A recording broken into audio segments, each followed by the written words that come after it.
광야 같은 세상 길을 걸어온 우리를 주께서 사랑으로 부르셨네. 생명의 말씀으로 우리를 새롭게 하사. 안녕하세요. 말씀을 따라 걷다 채널입니다. 푸른 초장교회와 함께하는 말씀 묵상 시간인데요. 오늘은 시편 71편을 통해 우리 삶의 노래를 함께 생각해 보겠습니다. 여러분, 만약 우리 인생을 한 편의 노래로 만들 수 있다면 어떨까요? 바로 시편 71편이 꼭 그런 노래 같아요. 한 사람의 인생 전체가 정말 그 모든 여정이 고스란히 담겨있는 아주 특별한 노래죠. 태어나는 순간부터 지금까지, 그리고 앞으로 살아갈 날들까지 그 모든 신앙의 고백이 여기에 녹아 있습니다. 자, 그럼 이 노래의 가사를 한번 따라가 볼까요? 마치 타임머신을 탄 것처럼 한 사람의 인생을 쭉 따라 여행하는 기분일 거예요. 과거에 받았던 은혜, 그리고 지금 이 순간을 어떻게 살아내고 있는지, 또 앞으로 어떤 꿈을 꾸고 있는지, 이 세 가지 시간의 흐름을 따라서 우리도 함께 걸어가 보겠습니다. 자, 그럼 먼저 현재의 이야기부터 시작해 볼게요. 지금 이 순간 시편 기자는 흔들리는 자기 자신을 붙들어 주시는 분이 누구인지를 아주 담대하게 선포하고 있어요. 그분이 누굴까요? 네, 바로 우리의 영원한 피난처가 되시는 하나님입니다. 1절을 보면 이런 고백이 나와요. 여호와여, 내가 주께 피하오니. 여러분, 여기서 피한다는 말이 그냥 잠깐 어려운 상황을 모면하려고 숨는 그런 뜻이 아니에요. 이건 차원이 다른 이야기입니다. 내 삶 전체, 아니 나라는 존재 자체를 그냥 통째로 하나님께 맡겨버리는 거예요. 그야말로 전적인 신뢰의 표현인 거죠. 우리 한번 솔직하게 스스로에게 질문해 볼까요?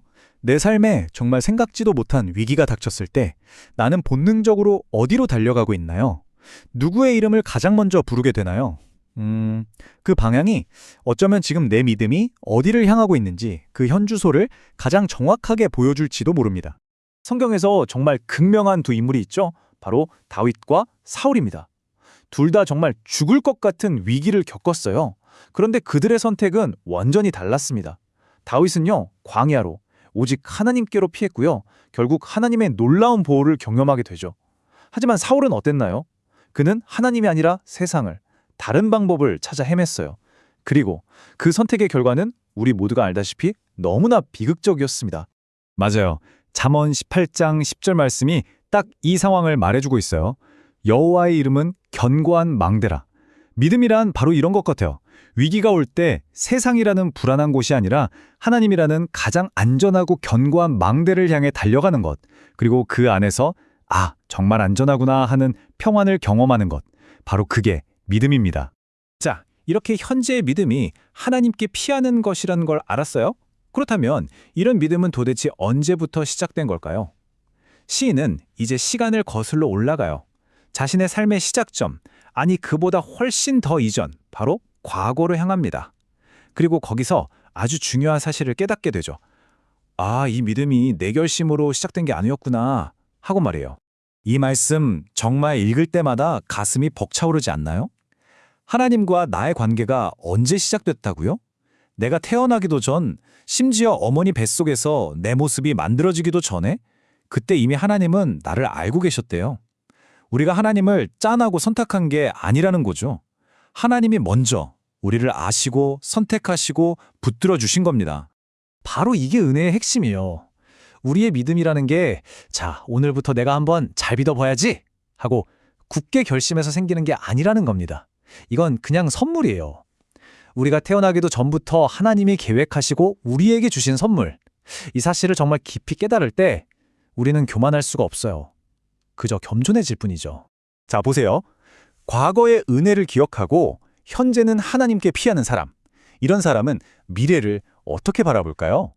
보통 사람들은 나이가 들면 힘도 약해지고 내 역할도 점점 줄어든다고 생각하면서 두려워하잖아요. 그런데 시편 기자는 완전히 달라요. 그 불안감을 오히려 새로운 사명에 대한 기대로 확 바꿔버립니다. 사실 9절에 나오는 기도를 보면 인간적인 두려움이 솔직하게 묻어나와요. 하나님, 제가 늙어서 힘이 없을 때 저를 버리지 마세요, 떠나지 마세요 하고요. 우리도 이런 생각할 때 있잖아요. 그런데 이게 그냥 무서워요 하는 투정이 아니에요. 그 이면에는 내 힘이 아니라 주님의 힘으로 끝까지 살고 싶습니다. 라는 정말 깊은 신뢰의 고백이 담겨 있는 거죠. 세상은 어떻습니까? 우리가 얼마나 힘이 있는지, 얼마나 쓸모가 있는지를 가지고 우리 가치를 매기잖아요. 그래서 늙고 약해지면 이제 끝났다고, 가치가 없다고 말하기 쉽죠. 하지만 하나님의 약속은 완전히 다릅니다. 이사야 46장 4절을 꼭 기억하세요. 하나님은 우리가 백발이 될 때까지도 우리를 품에 안고 업어주시겠다고 약속하셨어요.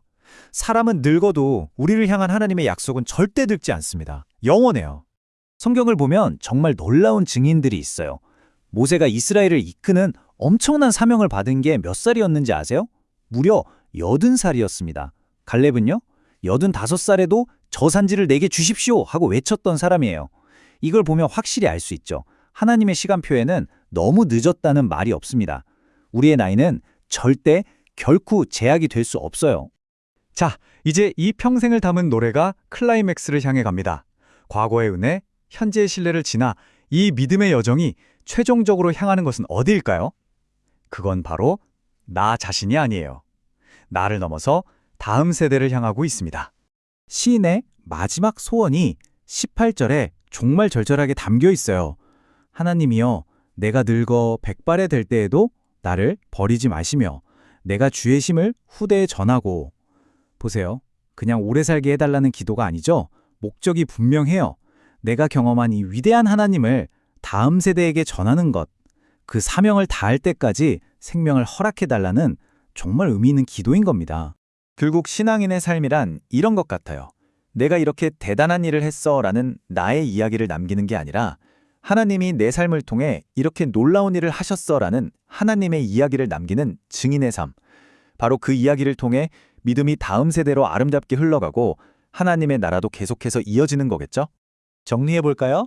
시편 71편은 과거의 은혜에 감사하고 현재는 하나님을 피난처 삼아 의지하고 미래에는 그 하나님을 다음 세대에 전하는 사명을 노래하는 그야말로 한평생의 신앙 고백입니다.